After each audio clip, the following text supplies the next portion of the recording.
Assalamualaikum warahmatullahi wabarakatuh. Salam guru penggerak. Pada kesempatan kali ini, saya Hanung Setiadi, calon guru penggerak angkatan 6 Kota Tegal, instansi UPTD SPF SD Negeri Mintaragen 8, akan memaparkan kesimpulan dan refleksi pemikiran Ki Hajar Dewantara, tugas koneksi antar materi modul 1.1.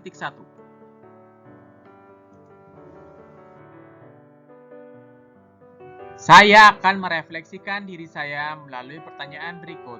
Yang pertama, apa yang saya percaya tentang murid dan pembelajaran di kelas sebelum saya mempelajari modul 1.1?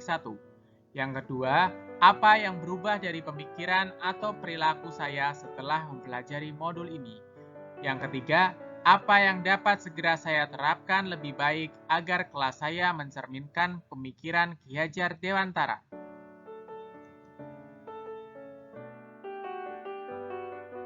Saya percaya tentang murid dan pembelajaran di kelas sebelum saya mempelajari modul 1.1. Yang pertama, guru mendominasi pembelajaran. Di sini, saya dalam proses kegiatan belajar mengajar yang diberikan saya hanya sebatas transfer ilmu saja, yaitu berceramah. Peran saya sebagai guru lebih dominan dibandingkan dengan siswa, teacher center atau satu arah. Siswa hanya sebatas duduk dan mendengarkan saja. Yang kedua, pembelajaran terfokus pada ketercapaian materi dan kriteria ketuntasan minimal atau KKM. Saya mengutamakan aspek kognitif anak, padahal pendidikan bukan soal transfer kognitif ke anak saja, tetapi sejatinya ada aspek lain yang harus diperhatikan dalam belajar. Yang ketiga, guru kurang memahami karakteristik anak, yaitu saya cenderung dalam mengajar menyamaratakan kemampuan anak dengan memperhatikan zona nyaman saya tanpa memperhatikan kemampuan anak yang sangat beragam. Yang keempat, siswa pasif dan motivasi belajar siswa rendah. Di sini, saya sering merasakan mereka kurang bersemangat dalam belajar. Mereka hanya senang mengobrol atau permainan saja. Respon yang saya sampaikan kepada anak, apakah ada pertanyaan anak-anak? Mereka cenderung diam dan tidak berpikir untuk bertanya. Yang kelima, saya selaku guru selalu memaksakan anak dalam menguasai materi sesuai dengan kompetensi yang ditetapkan pemerintah tanpa mengindahkan kemampuan mereka. Di sini, saya terus melakukan remedial bagi anak yang nilainya di bawah KKM.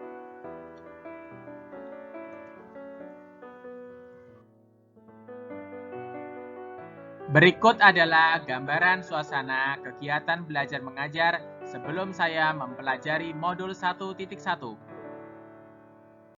Audio Jungle.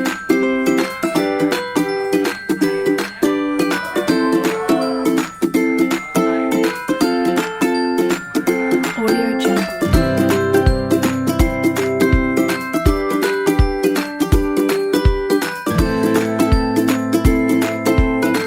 Audio Jungle.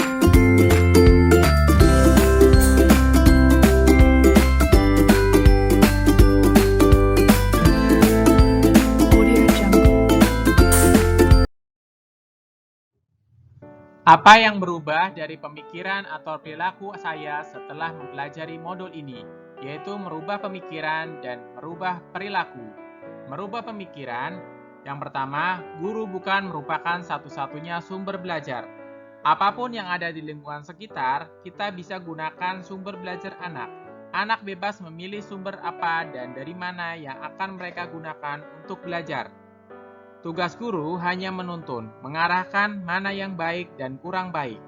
Yang kedua, pembelajaran berpusat pada anak, yaitu student center. Dengan aktivitas pembelajaran yang berpusat pada anak akan menjadi lebih aktif karena terlibat dalam proses pembelajaran, sehingga mereka dapat mengkonstruksi pengetahuannya. Yang ketiga, menghargai setiap karakteristik belajar anak. Anak terlahir berbeda. Setiap individu memiliki keunikannya masing-masing. Saya sadar, dengan adanya perbedaan ini, proses pembelajaran lebih berwarna. Saya sebagai pamong harus dapat menuntun anak sesuai dengan kodratnya. Merubah perilaku. Seorang guru dapat mengemas pembelajaran secara menarik agar motivasi belajar siswa meningkat. Peserta didik diperhatikan, dibimbing, diarahkan, dan jangan membiarkan anak sendiri. Guru harus dapat menuntun dan menghamba kepada anak. Pembelajaran harus sesuai dengan kemampuan, minat, serta bakat anak, yaitu melalui observasi, wawancara, dan juga pendekatan personal agar kita bisa lebih dekat dengan anak. Guru tidak diperkenankan memaksakan materi karena pendidikan yang merdeka adalah pendidikan yang mengutamakan perkembangan budi pekerti anak.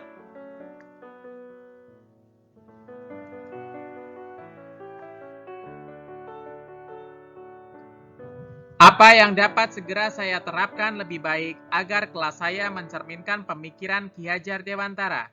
Yang pertama, merancang pembelajaran yang interaktif dan menyenangkan dengan melibatkan peserta didik. Yang kedua, menerapkan pembelajaran berbasis kearifan lokal dan budaya setempat. Hal ini penting kita terapkan kepada anak, karena anak-anak sekarang memasuki generasi Z atau generasi milenial yang serba instan, sehingga guru perlu melestarikan budaya sekitar agar tidak hilang.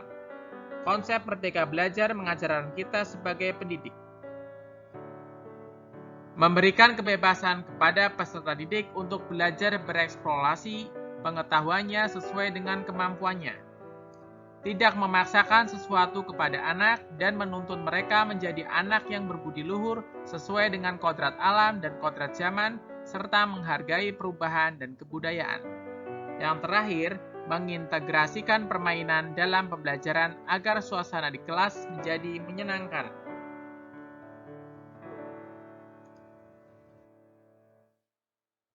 Kesimpulan yang dapat saya sampaikan yaitu dasar-dasar pemikiran dari Ki Hajar Dewantara harus kita terapkan dalam proses pembelajaran di kelas atau di sekolah adalah: yang pertama, pendidikan adalah menuntun anak agar sesuai dengan minat dan bakatnya. Yang kedua, pendidikan bukan hanya ilmu akademis saja, namun perlu penanaman budi pekerti yang baik. Yang tiga, pendidikan sejatinya adalah berhamba kepada anak.